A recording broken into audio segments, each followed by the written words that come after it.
점심 먹고 한잔 하면서 듣는 오늘의 영민한 주요 뉴스. 추운데 영민한 뉴스 시간입니다. 영특하고 민첩한 뉴스캐스터 김영민 아나운서와 함께합니다. 어서 오세요. 네, 안녕하세요. 고민이 있어요. 고민이요? 겨울이 되니까 코너명을 바꿔야 하나 지금 고민이. 그러니까 너무 추운데. 그러니까요. 아이스 아메리카노를 어떻게 해야 될까? 네. 요새 가끔 따뜻한 아메리카노를 저도 사 마시고 있습니다.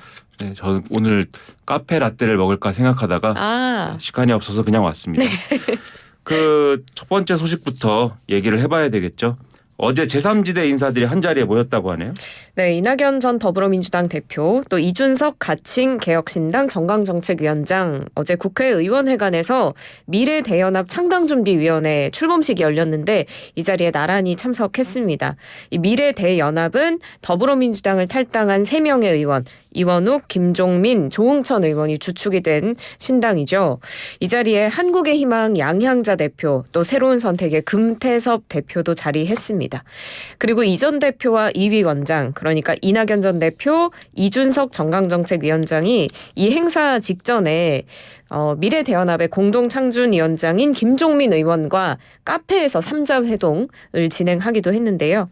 약 20분가량 회동을 진행했고 양당 구조의 타파 필요성에 이 3명이 공감했다고 전해집니다. 미래대연합은 오늘 밝히기로 설 연휴 전에 제3지대 통합을 마무리하고 단일 정당을 띄우겠다라는 목표를 제시했습니다. 이낙연 전 대표는 이 자리에서 텐트를 크게 쳐달라. 이것도 이제 추운데 텐트를 크게 쳐달라라고 얘기를 했다고요? 겨울용 텐트가 아니었을까 싶기는 한데요. 따뜻해야 될 텐데. 네, 그러니까요. 축사에서 한 말인데요. 한국 정치사에서 오늘은 우리 국민들이 양자택일의 속박에서 벗어나서 비로소 정부와 정당을 선택하는 권리를 회복하는 국민 복권의 날로 기록될 것이다라고 이야기를 하면서 여기에서 이제 텐트 얘기가 나오는데 텐트를 크게 쳐주십시오. 추우면 어떤가 기꺼이 함께 밥 먹고 함께 자겠다 이렇게 이야기를 한 겁니다. 지금 이낙연 전 대표가 추진하는 신당 새로운 미래에도 조만간 창당준비위원회 발족 예고한 상태라서 미래대연합과 선거 연대를 하기 위한 발언이 아닐까 풀이됩니다. 하긴 추워도 여럿이 있으면은 따뜻할 수가 있습니다. 반면에 이준석 위원장은 텐트보다는 튼튼한 집에서 살고 싶다 이렇게 얘기를 했는데 이건 무슨 뜻입니까? 네, 텐트보다 멋있는 비도 바람도 막을 수 있는 큰 집을 지었으면 좋겠다 이렇게 이야기를 한 건데요. 그날이 대한민국의 미래이고 대한민국의 정치개혁이 완성되는 날이라고 생각한다라고 말했습니다. 이 말이 빅텐트지 사실 나는 텐트에 살고 싶은 생각은 없다. 텐트는 왠지 야영하다가 걷어갈 것 같은 느낌이다. 이렇게 이야기를 한 거고 그래서 좀 튼튼한 집에서 살고 싶은 것이다 라고 말했습니다. 좀 더 끈끈하고 오래 갈 수 있는 연대를 시사한 게 아닐까 싶고요. 그래서 이 큰 집에 참여하려는 정파들은 국민 앞에 다음 대통령 선거 정도까지는 무조건 함께할 것을 서약해야 한다라고 강조를 했고 이게 떴다방 같은 이미지로 비치면 그런 결사체에 참여하고 싶은 생각은 없다라고 이야기를 했습니다. 금방 돌아가는 일은 없어야 된다. 계속 이것을 강조하는 그런 목소리 같습니다. 다음 소식입니다. 더불어민주당은 이재명 대표 피습 사건과 관련돼서 법적 대응에까지 나서기로 했다고요? 네, 맞습니다. 민주당의 당대표 정치테러 대책위원회 위원장이죠. 전현희 전 국민권익위원장이 어제 국회 기자회견에서 한 말입니다. 현 정부에 의해서 이번 테러 사건이 불러일으킬 정치적 파장을 차단하기 위해서 정부가 지금 사건과 수사를 축소하고 왜곡하려는 어떤 의도에서 언론 통제가 또 일어나고 있다. 이런 의혹을 제기했는데 대테러 종합상황실 명의에서 이재명 대표의 부상 정도를 1cm 열상으로 경상 추정이라는 문자 메시지를 보냈다고 하는데요. 여기에 대해서 누가 이걸 발송을 지시했고 또 그 문자의 작성 경위는 뭐고 어느 정도로 유포됐는지에 대해서 모두 명명백백하게 진상 규명이 돼야 한다라고 요구를 했습니다. 그래서 법리 검토를 해서 이제 총리실 대상으로 고발 조치하겠다라고 강경하게 밝혔는데 이 외에도 사건 발생 직후에 1시간도 안 돼서 이 범행 현장을 경찰이 물걸레로 청소를 했다면서 이 굉장히 실로 어처구니 없는 일이고 명백한 증거인멸죄에 해당할 수 있다라고 지적하기도 했습니다. 한동훈 국민의힘 비상대책위원장은 민주당이 이렇게 주장하는 거에 대해서 음모론으로 일관을 하고 있다. 이렇게 비판을 하고 있어요. 맞습니다. 한 비대위원장 오늘 열린 비상대책위원회에서 민주당은 이 대표 피습 사건 관련해 희한한 음모론을 계속 이어가고 있다라고 비꼬았는데요.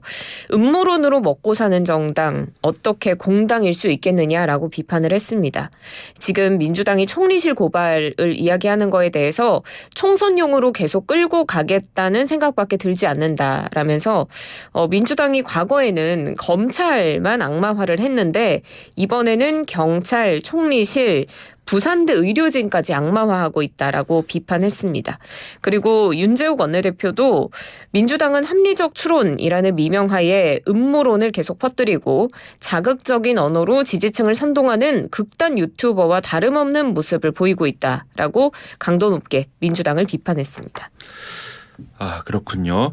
그다음에 뇌물 그리고 불법 정치자금 수수 의혹으로 지금 재판받고 있는 더불어민주당 노웅래 의원 계속해서 이제 혐의를 전면 부인해 온 그런 상황인데 최근에 돈은 받았지만 그게 뇌물은 아니다라는 취지의 그런 의견서를 제출을 했다라는 거죠. 네, 맞습니다. 노웅래 의원이 사업가 박모 씨로부터 태양광 발전 사업 그리고 인사 관련 청탁과 함께 6천만 원의 뇌물을 5차례에 걸쳐서 나눠받은 혐의를 받고 있는데 그간 노 의원은 뇌물을 한 푼도 받은 적이 없다라고 혐의를 전면 부인해온 바 있습니다. 그런데 노웅래 의원이 검찰이 돈 세는 소리가 녹음됐다고 지목한 그날에 돈을 받은 사실이 있다라는 취지의 입장문을 법원에 낸 것으로 전해졌는데요.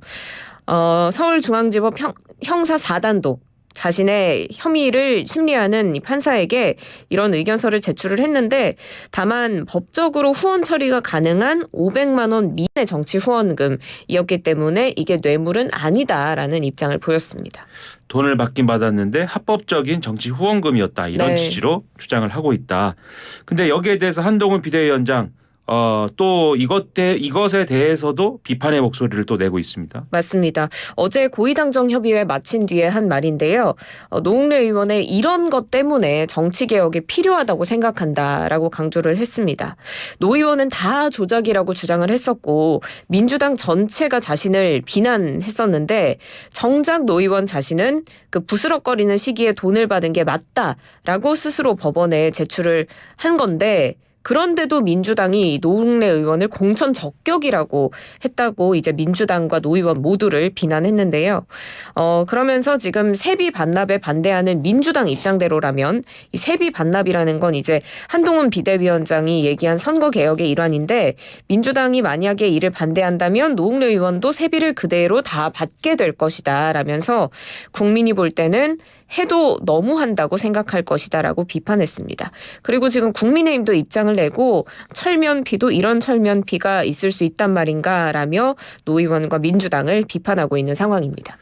이런 주장의 이 연장선일 수 있겠는데 한동훈 비대위원장 계속 정치개혁에 대한 그런 주장 계속해서 내놓고 있는 상황입니다. 네, 맞습니다. 어제 충남 예산에서 열린 충남도당 신년 인사회에서 지난달 취임할 때 밝혔던 불체포 특권 포기 그리고 지난 10일에 밝힌 금고형 이상 확정되면 재판 기간 동안 세비 반납 이 두 가지를 더불어민주당이 받아들여야 한다고 촉구했습니다.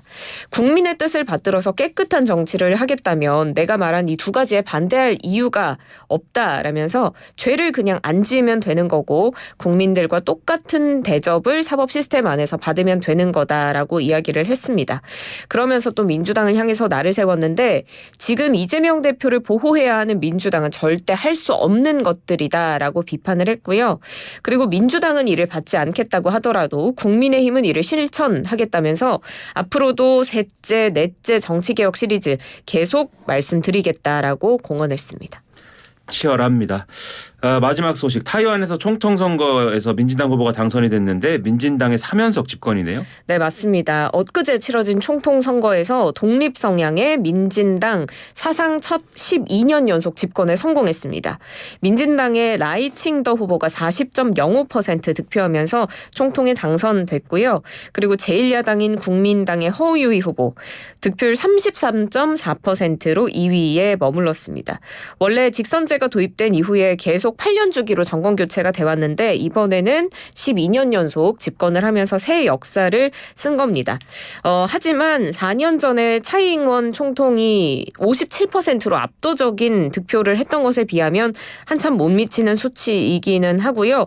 그리고 동시에 입법위원 선거도 치러졌었는데 여기에서도 과반 의석을 차지하지 못한다는 한계점도 있습니다. 중국은 어떤 입장을 보이고 있나요?